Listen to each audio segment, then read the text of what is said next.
तो hi guys, इस समय हमारे पास हमारे ग्राम सभा के प्रधान वहाबुद्दीन के यहाँ और हमारे साहिल भाई प्रधान के यहाँ जो है गिर भाई हुए हैं और सारे गांव के लोग इनका इस्तकबाल कर रहे हैं और अपने यहाँ जो है बहुत अच्छे ढंग से बुलाए हुए हैं। आज ईद के यानी कहते हैं बासी त्योहार के यहाँ इनका इस्तकबाल किया गया है और ईद लेने के लिए आए हैं। बहुत ही अच्छा लग रहा है। तो गाइस, इस समय हमारे जहांगीर भाई MIM पार्टी से बहुत जबरदस्त प्रत्याशी इस समय आए हुए हैं और इनके जुबान से हम लोग कुछ चंद शब्द सुनना चाहते हैं।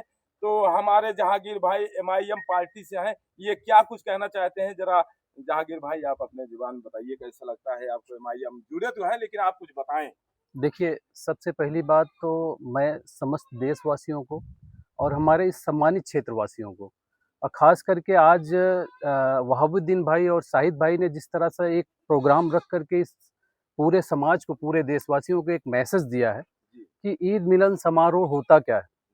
ईद मिलन समारोह ऐसा है कि जब 1 महीना आदमी कंटिन्यू रोज़ा रखता है, फास्ट रखता है, उपवास रखता है और तिलावत करता है, इसके बाद एक खुशी आती है, जिस खुशी को सब लोग इकट्ठा होकर के ईद के रूप में मनाते हैं।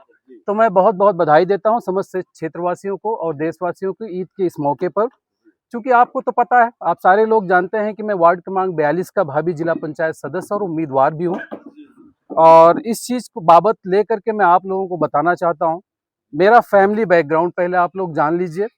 मैं उसी का भतीजा हूं जिसे लोग नासिर खान के नाम से जानते हैं और नासिर खान का इतिहास अगर आप लोग उठा करके देखेंगे तो वो एक ऐसा इतिहास रहा है कि उस आदमी ने पूरी लाइफ जो है जनता के बीच में दे दिया और जनता के बीच में देने के बाद खुद जनता ने अभी तक उनको इस तरह से कुछ मतलब यहाँ से जिताकर भेजने का काम नहीं किया, जिसका नतीजा ये रहा कि जो कभी भी बड़े काम हुए, कभी भी बड़े काम की ज़रूरत पड़ी, हर मौके पर नासिर खान जा कर के खड़ा हुआ और वहाँ पर इंसाफ दिलाने का काम किया है।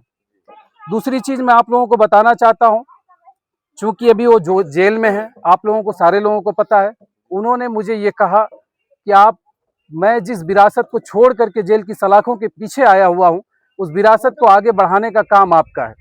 आप जाइए जनता के बीच में, जा करके उनके दुख को सुनिए, उनके साथ प्रॉब्लम्स क्या आ रहे हैं, उनकी सारी बातों को सुन करके उनको सॉल्व आउट करने का काम करें। दूसरी चीज़ मैं आप लोगों को बताना चाहता हूं कि मैं कोई नया नहीं हूं आप लोगों के लिए। जब पहली बार MIM पार्टी यहाँ चुनाव लड़ने के लिए आई, सरताज और मैं दोनों लोग फील्ड में थे। ये मेरा दुर्भाग्य था या फिर जो भी कह लिया जाए कि सीट बैकवर्ड हो गई।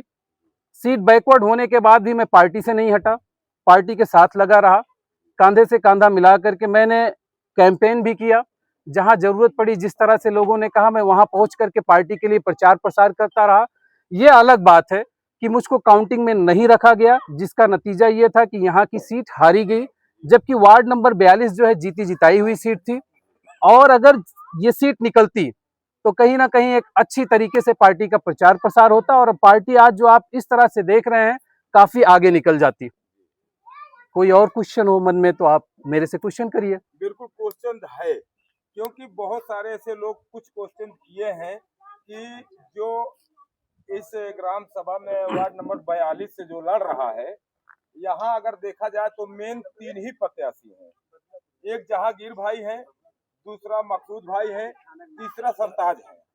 तो 3 प्रत्याशी इसमें दिखाई दे रहे हैं। 6 प्रत्याशी हैं, लेकिन सही मेंटेनेंस में इस समय हमारे सामने जो है 3 ही प्रत्याशी एकदम मेंटेनेंस है। तो इन 3 मेंटेनेंस प्रत्याशी में से मुझे ये पता चला कि जो जहांगीर भाई हैं, ये जबरदस्त एक यानी इनके अंदर जो है बात सियासत की है और इनके अंदर शिक्षित बना है, क्योंकि ये पढ़े लिखे लोग हैं। इनके पास जो कुछ भी शब्द निकलेंगे अच्छे ढंग से निकलेंगे।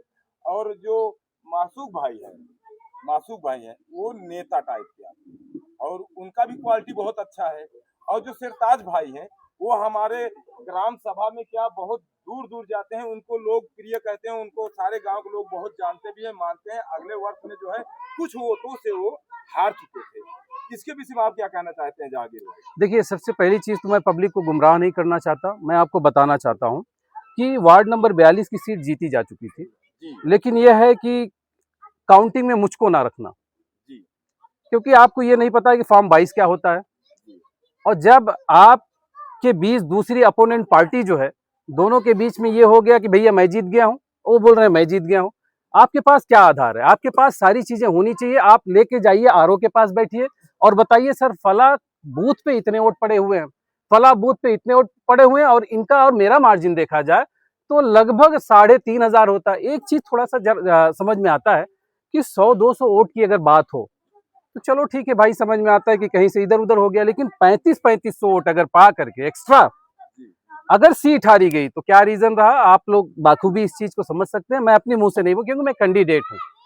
मैं अगर बोलूंगा तो ये होगा कि बुराई, ये मैं नहीं बोलना चाहता। दूसरी चीज, आपने कहा शिक्षित परिवार, अल्हम्दुलिल्लाह मैं एमएससी किया हुआ हूं और मैं पब्लिक की बातों को अच्छी तरीके से उठा करके, चाहे वो जिला पंचायत भवन हो और चाहे संसद भवन हो, वहां तक उठा करके साल बाउट करने का प्रयत्न करूंगा, कर भी सकता हूं। क्योंकि आपने एक चीज ये कहा कि आपका फैमिली बैकग्राउंड राजनीतिक रहा है, ये रहा है, आप लोग सारे लोग अच्छी तरीके से जानते हैं। बहुत बहुत धन्यवाद, बहुत बहुत शुक्रिया आपका जहांगीर भाई। एक सवाल और आपसे करना चाहता हूँ कि आप जैसे हमारे कुछ ग्राम सभा के लोग भी इस वीडियो को देखेंगे, उनके लिए आप उनके लिए क्या संदेश देना चाहते हैं हमारे चैनल के माध्यम से? आप थोड़ा सा बताइए। देखिए, सबसे पहली बात, आपके चैनल के माध्यम से आप उन लोगों को मैं एक संदेश दूंगा कि आप लोग कमेंट करिए। जैसे आपने कहा कि 3 कैंडिडेट, जी जहांगीर शिक्षित है, जी तो जरा सा आप लोग कमेंट करिए कि शिक्षा के माध्यम से किसी चीज को आगे ले जाएंगे या फिर नॉलेज नहीं है उस चीज को आप यूटिलाइज कर पाएंगे। तो मैं ये चाहता हूं कि हमारे इस क्षेत्र के जितने भी लोग हैं, सब लोग कमेंट के माध्यम से कुछ ना कुछ अपने कमेंट्स को रखें, जिसको सॉर्ट आउट करूंगा। और जब चाहिए मैं तो 24 आवर रेडी हूं, आप मेरे से डिबेट करवा लीजिए। मेरे से बेटर अगर हैं तो कोई प्रॉब्लम नहीं है, करिए, कोई कोई दिक्कत नहीं है। बहुत बहुत शुक्रिया। तो दर्शक, मैं आप लोगों से यही बताना चाहता हूँ कि इस समय जिस पार्टी से हमारे लोग खड़े हुए हैं, एमआईएम पार्टी से, जब एमआईएम पार्टी का हमारा सबसे बड़ा लीडर जिसको हम लोग कहते हैं ओवैसी साहब, जब वही इतने जबरदस्त शिक्षित लोग हैं, इतना जबरदस्त उनके पास फंडा है, तो उनसे अगर जहांगीर भाई अगर जरा सा भी लुत्फ पाते हैं कि हम अगर उनसे मुलाकात हो जाएगी या उनसे थोड़ा सा हैंडल मिल जाएगा, तो हम क्या कर सकते हैं? तो दर्शक, आप लोगों को बताना चाहता हूं कि आप लोग सहयोग और सपोर्ट कीजिएगा। आप लोगों से यही इतना प्रार्थना है। लाख लाख शुक्रिया, धन्यवाद। आपसे मिलकर के बहुत ही अच्छा लगा जहांगीर भाई। आपने जो सवाले जो शब्द जो आपने कहा है, उस शब्द के ऊपर कोई जवाब ही नहीं है। बस लोगों को यही संदेश देना चाहता हूं कि हमारे जहांगीर भाई इस समय उतर चुके हैं। इनके लिए आप क्या करना चाहते हैं, आप लोग करके दिखाइए। आपका तहे दिल से शुक्रिया। आपका भी बहुत बहुत थैंक यू। शुक्रिया। आप लोग जोरदार ताली दीजिए।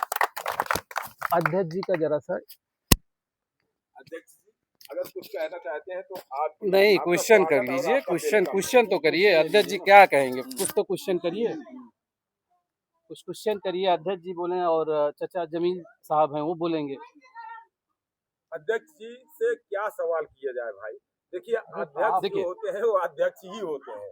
उनके मन में तो बहुत सारे सवाल चल रहे होंगे कहने के लिए, लेकिन हम सिर्फ अपने एमआईएम पार्टी के लिए उनसे कुछ कहना चाहते हैं कि वो क्या कहना चाहते हैं हमारे एमआईएम पार्टी के लिए। बस हम इतना ही सवाल करेंगे। बाकी हम कोई वो थोड़ी है कि पत्रकार हैं, इनसे हम सवालों से जवाब कर रहे हैं या क्या करना है क्या नहीं, ये सब नहीं। सिर्फ चैनल के माध्यम से कुछ हम सहयोग सपोर्ट चाहते हैं।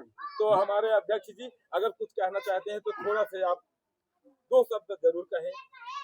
मैं 190 लम्हुआ विधानसभा मोहम्मद मुमताज विधानसभा अध्यक्ष हूं। मैं पहले तो अपनी पार्टी की तरफ से को ईद की कामनाएं देता हूं और तहे दिल से मुबारकबाद देता हूं। और मैं जिस जगह पर बैठा हूं, ये वहाबुद्दीन प्रधान जी का घर है। इन्होंने अपने घर पर ईद मिलन समारोह रखा था, उसी के सिलसिले में यहाँ पर जितने आए हैं सबको भी तहे दिल से शुक्रिया अदा करता हूँ। और मैं ये कहना चाहता हूँ कि हमारी पार्टी जिसको भी टिकट दे, और हमारे वार्ड नंबर 42 में 6 प्रत्याशी हैं और पूरे जिले में 6 प्रत्याशी कहीं नहीं है। पूरे जिले की बात मैं करता हूं, 45 सीट है। 45 सीटों में केवल वाहिद